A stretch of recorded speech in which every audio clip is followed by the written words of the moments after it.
ঝড়ের সেই রাতে কেউ দরজায় টোকা দেয়নি। তবু বৃদ্ধা দরজা খুলতেই দেখল এক আহত কালো কুকুর কাঁপতে কাঁপতে দাঁড়িয়ে আছে। তার শরীর ভেজা, চোখে ভয়ের ছাপ।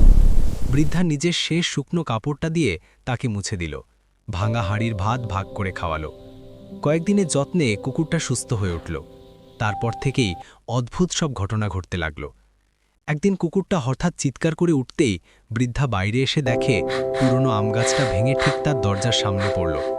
আরেকদিন সে রান্না করতে গিয়ে আগুন ভুলে রেখে দেয়। কুকুরটা দরজায় আঁচড়াতে থাকে। বেরিয়ে এসে দেখে আগুন ছড়িয়ে পড়ার আগেই নিভে গেছে। গ্রামে খবর ছড়িয়ে যায় এই কুকুর নাকি বিপদ আগে থেকে বুঝতে পারে। এক ধনী মানুষ লোভে পড়ে তাকে কিনতে চায়। বৃদ্ধা না করলে সে এক রাতে চুপি চুপি কুকুরটাকে চুরি করে নেয়। পরদিন থেকে গ্রামে ছোট ছোট দুর্ঘটনা শুরু হয়। আর বৃদ্ধা, সে দরজার সামনে বসে থাকে, কুকুরটার পুরনো কলারটা বুকে চেপে। হাওয়ায় যেন এখনও তার ঘেউ ঘেউ শব্দ ভেসে আসে। যদি গল্পটা তোমার মনে ছুঁয়ে যায়, একটা লাইক দিও। আর এমন অনুভূতির গল্প পেতে সাবস্ক্রাইব করে রেখো।